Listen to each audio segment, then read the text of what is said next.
Il y a des duos qui tournent en rond. Rick Villemure tourne les coins ronds, uniquement pour avoir l'air poli.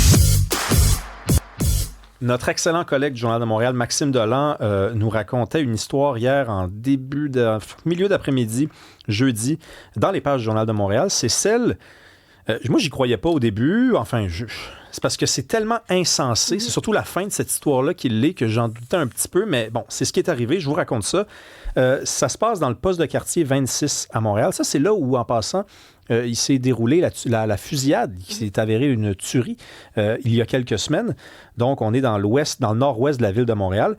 Il y a 2 policières du poste de quartier 26 qui patrouillaient, se promenaient, et elles sont tombées sur 2 hommes sur une même trottinette sans casque. Et donc, les femmes ont collé la trottinette. C'est illégal de faire ça, d'être 2 sur une trottinette et de ne pas porter de casque. Et là, ça s'est transformé en bataille. Les 2 policières ont été désarmés, ont été tabassés. Les hommes ont été arrêtés, ainsi que 2 autres personnes, des femmes. Et il n'y a personne en prison en ce moment.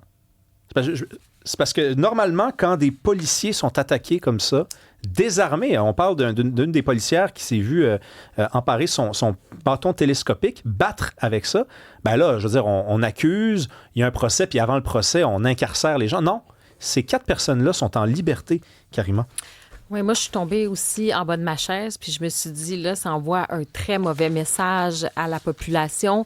Tu sais, les agents de la paix, les policiers sont là pour nous défendre, pour nous protéger. Et ce message qui est envoyé finalement, c'est que, OK, oui, évidemment, tu as la présomption d'innocence, il y a une enquête, il y aura la suite des choses.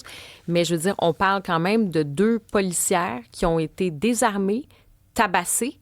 Et on parle d'une intervention de routine. Là. C'était pas une espèce d'affaire, tu sais pas trop, tu sais, comme... on parle vraiment, tu as mentionné, là, ces 2 personnes qui sont sur cette petite trottinette. Ça devrait se passer simplement comme, OK, il y a une intervention policière, puis point barre. Là, tu vois, ça devrait pas dégénérer pour une histoire de trottinette, là. Et de cibler comme ça, je trouve, des femmes, qu'est-ce que ça envoie comme message? Moi, je me suis dit, sincèrement, il y a quelque chose de l'ordre où on va viser quelque part la symbolique de la femme qui est policière, la femme qui est en situation d'autorité. Je me suis vraiment posé la question, est-ce qu'il y a des gens qui ont des problèmes avec ça, que de voir une femme avec, tu sais, qui est armée, une femme qui est en autorité, on se dit, ben je prends pas ça au sérieux, puis je me permets de faire ça. Parce que juste de rappeler quand même, on nous dit donc que ça se passait, c'est ça, sur la rue Mistral, dans le quartier Villeray. 2 hommes qui auraient résisté, ils auraient frappé les 2 policières. On dit que l'un d'eux aurait même réussi à désarmer l'une des agences en s'emparant de son bâton télescopique. Il y avait 2 jeunes femmes aussi qui accompagnaient les 2 suspects, qu'elles auraient participé à tout ça, mais de façon plus modérée. Et quand on regarde les faits plus en détail, Rémi, 4 suspects donc, qui ont été arrêtés. On va les nommer. Leurs noms ont été rendus publics. Mohamed Muntassir, Samir 25 ans, là. Ouais. Accusation dans les plus graves, là, d'avoir désarmé un agent de la paix, voie de fait sur un agent de la paix et entrave au travail des policiers. Oui, Samir Ben Zeraouia, 25 ans. Lui, c'est accusé de voie de fait et d'entrave à un agent de la paix. Puis 2 femmes, Iman Chemouri, 25 ans, et Doha Sakri, 23 ans. Tout le monde a été libéré, là. Tout le monde a été libéré. Quel message s'envoie aux policiers? Moi, quand je lis des histoires comme ça et que j'entends parler ensuite d'histoires de policiers, par exemple, qui sont filmés parce qu'ils interviennent, puis là, dès le début de la vidéo, c'est tendu. Puis là, on voit on essaie de dénoncer le comportement de la police. La police a levé le ton, la police est agressive. La police doit respecter des codes de conduite, il y a de la déontologie. OK, fine. Sauf que imaginez, là, ces 4 personnes-là, dans les prochaines semaines, mettons que la police retombe sur ces personnes-là, comment on traite ces gens-là? Comment on traite ces gens-là? Est-ce que ça serait pas normal que les policiers soient en colère de retomber sur ces gens-là qui devraient être en prison? Oui, il y a des policiers qui m'écrivent tout le temps et ils me disent, Rémi, on est tellement tannés d'arrêter du monde que des juges libèrent ensuite. Et on retombe sur ces gens-là qui ont 100, 200 incidents policiers. Et ces gens-là, après, ils sont baveux avec nous. Ils sont baveux parce qu'ils nous disent même en pleine face, « Ah, tu peux rien faire, tu m'as amené au poste, mais le juge m'a libéré, le juge est avec moi, j'ai la justice de mon bord. Toi, t'es rien qu'un chien. » Puis les policiers se font dire ça. C'est un peu normal que la tension monte, là. C'est un peu normal. Puis juste, moi, quand je te parlais en lien avec des femmes policières, sais, moi, ça vient me chercher. On nous dit que, tu sais, on veut qu'il y ait plus de femmes dans des métiers où traditionnellement, c'était plus des hommes. Là, tu as des femmes qui sont policières. Ça m'a rappelé l'affaire avec Mohamed Bekali. Tu sais, quand il y avait des connotations extrêmement misogynes, des propos, puis même quand il a parlé à des policiers, des policiers masculins, puis c'est comme, tu sais, gros fils de, pardonne-moi, là, mais de pute, ta mère, la chienne, ta mère et tout ça, on est là-dedans. Donc, on est vraiment, encore une fois, il y a cette espèce de truc-là à connotation sexuelle. Et Mohamed Bekali qui avait dit, c'est du profilage social, profilage racial. Il y a ces idées-là de profil. C'est ça, il se disait être victime de profilage social. Moi, je me dis, est-ce qu'on va évoquer ça peut-être? Parce que maintenant, l'argument, souvent, pour justifier que tu te défends, est-ce qu'on pourrait dire, dans ce cas-ci, est-ce qu'il y a eu des mauvaises manœuvres? Est-ce que ça pourrait être quelque chose? Parce que les policiers, on les accuse de toutes sortes de choses. Fait qu'à suivre, il y a une enquête. Il faut être prudent, évidemment, parce qu'il y a toujours ce qu'on appelle la présomption d'innocence. Mais il y a une chose qui est là, qui est réelle.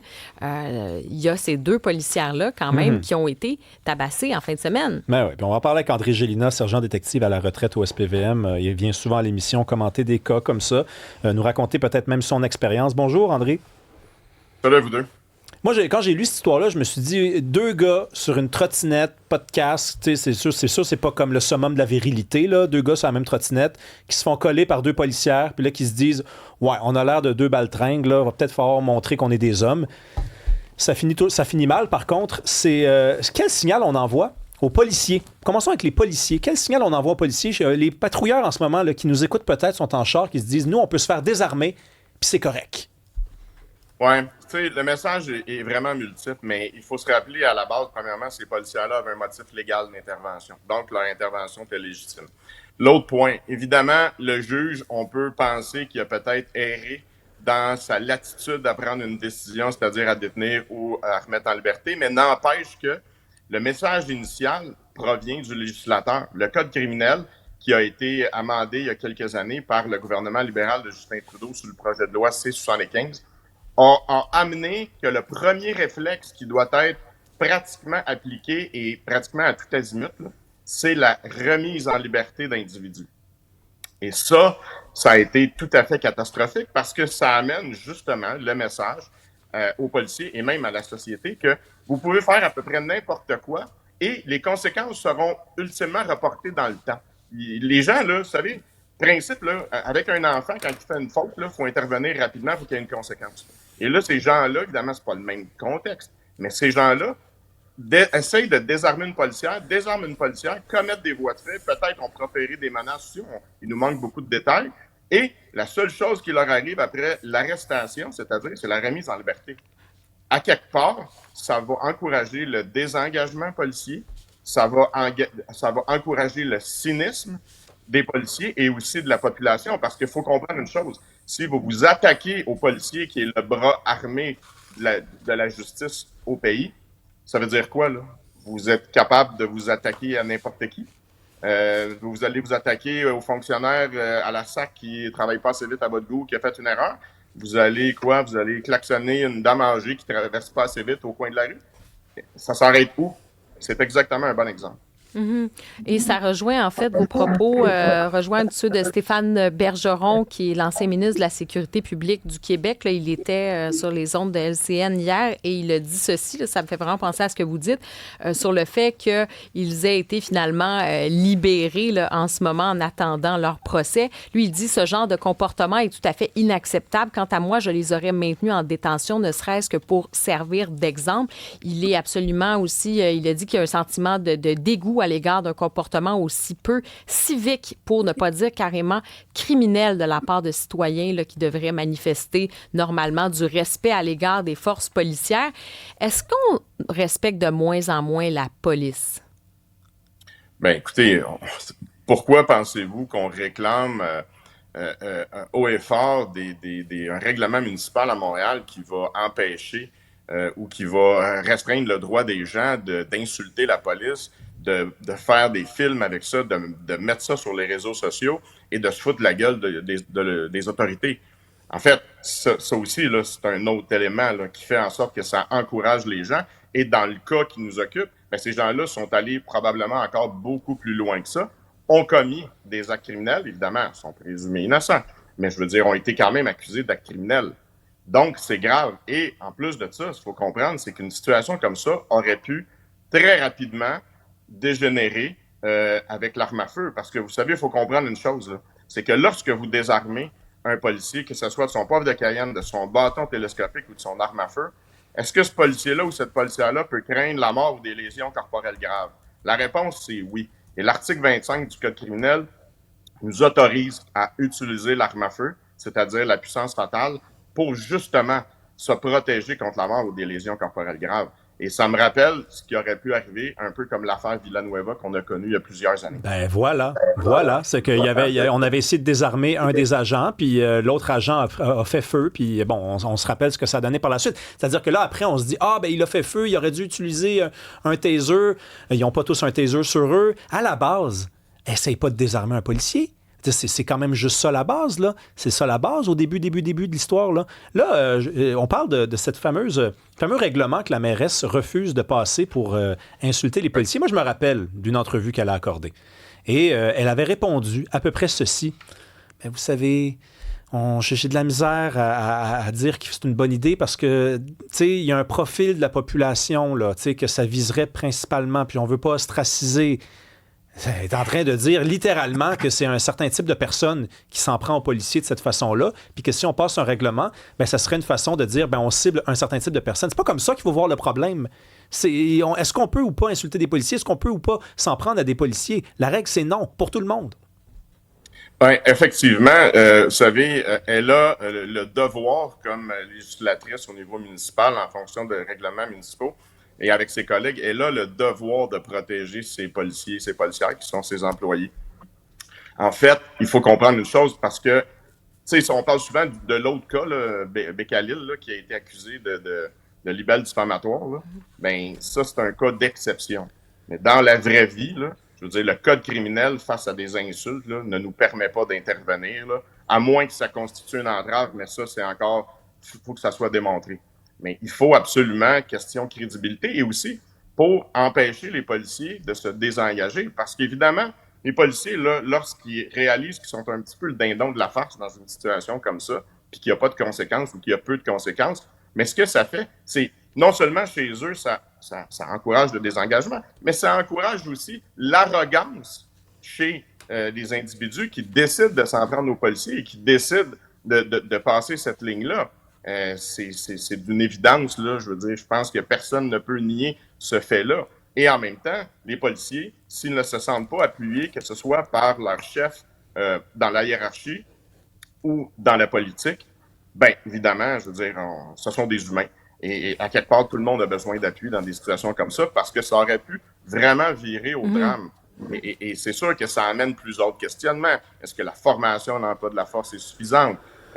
Évidemment, la loi, on regarde. Moi, j'ai témoigné avec mon collègue Stéphane Wall l'automne passé à Ottawa, justement, sur une réforme de la remise en liberté. Est-ce que le gouvernement Carney essaie d'un petit peu de remettre le dentifrice dans le tube? La réponse, c'est oui. On ne peut pas être contre la vertu. Mais le problème, c'est que le premier ministre Carney est pris avec la même équipe qui a voté toutes les absurdités qu'on a pu connaître dans les 10 dernières années. Et là, il tente peu à peu d'essayer de corriger les choses. Mais si on était cynique, on dirait peut-être trop peu, trop tard. Mm-hmm. Mais André Gélinas, donc vous êtes sergent détective à la retraite au SPVM. On parle de ce sujet, là, de ces 2 policières qui se sont fait tabasser là, par 4 suspects à Montréal. Il y a une enquête, évidemment, qui est en cours. Là. Il faut être prudent là-dessus. Il y a toujours la question de la liberté, en fait, de la présomption d'innocence. Mais justement, je veux revenir parce que vous avez mentionné sur les insultes, par exemple, des policiers qui se font, comme on dit en bon français, qui se font niaiser. Faut quand même faire attention là aussi à la question de la liberté d'expression parce que jusqu'où ça pourrait aller si on fait un commentaire, est-ce que tout de suite il y a des gens qui pourraient être ciblés? Ça peut faire peur aussi cet aspect-là. Vous voyez ce que je veux dire? Non, c'est sûr. Puis les policiers, on en est conscient. Vous savez, il y a une différence entre une protestation qui se fait de façon correcte et acceptable et une insulte. Et souvent, ce qu'on cherche à intervenir, c'est pour endiguer le flot de plus en plus croissant de gens qui s'amusent à essayer de provoquer les policiers par des insultes. Par la suite, vont partir leur vidéo et vont mettre l'extrait qui fait en sorte que les policiers ont l'air fous. Bon. Et en partant, il faut aussi, comme société, envoyer le message. C'est qu'à un moment donné, l'autorité, on ne peut pas se comporter n'importe comment face à l'autorité et on ne peut surtout pas, exemple, décider, parce que nous, on est misogyne et on n'aime pas des femmes en autorité, décider qu'on va les insulter ou qu'on va les agresser. C'est pas nouveau, ça. Moi, je me souviens, quand j'étais agent senior à Ville-Saint-Laurent, en 2002, il y avait certains individus que je devais intervenir comme superviseur à ce moment-là, lorsque j'étais en fonction supérieure, pour leur dire « Non, non, non, je ne parlerai pas avec vous. Vous allez parler avec mes policières parce que c'est leur travail. » Et c'est pas d'hier qu'il y a certains individus qui ont un problème avec ça. Ouais, en terminant, André Gélina, est-ce qu'on n'est pas dû, par contre, pour une sortie des policiers actifs? Tu sais, on aime ça, jaser avec Stéphane Wall, André Gélina, mais vous avez la possibilité de parler, vous deux, parce que vous êtes à la retraite. Les policiers qui sont en ce moment dans des chars, là, s'ils sortaient, OK, je sais qu'il y a des risques, je sais que c'est qu'on les menace de perdre leur job ou d'être suspendus s'ils prennent la parole, mais ça fesserait dans le dash s'ils sortaient pour dire, regardez ce qu'on vit là, puis on va s'en aller si ça change pas. C'est sûr, Rémi, nous, là, notre devoir de réserve est très mince, OK? Et, étant donné qu'on est retraité, c'est pas le cas des policiers et policières actifs, mais justement, on a un syndicat pour ça, et c'est le rôle de nos représentants syndicaux de faire valoir la parole des gens qui ne peuvent pas nécessairement s'exprimer en public de crainte de représailles disciplinaires. Ouais, ben André Gélina, la fraternité des policiers, on a voulu les avoir, sont en vacances. C'est quand même spécial. Là. Je veux dire, il n'y a pas quelqu'un d'autre qui peut venir nous parler si M. Francoeur n'est pas disponible. Là. Je veux dire, le syndicat est où dans ce temps-là? Écoutez, je pense qu'il y a beaucoup de gens qui peuvent se poser cette question-là. Le syndicat, habituellement, n'hésite pas à prendre parole. Je pense qu'on souhaite que ça se produise. Est-ce que ça se fera un petit peu à délai? On verra. Mais vous savez, la prise de parole est nécessaire non seulement de la part du syndicat, nécessaire de la part de la hiérarchie, mais aussi nécessaire de la part de nos politiciens qui sont en pouvoir. Pas juste des ministres retraités de la sécurité publique pour qui j'ai beaucoup de respect. Là. Évidemment, il est dans le même rôle que nous. Là.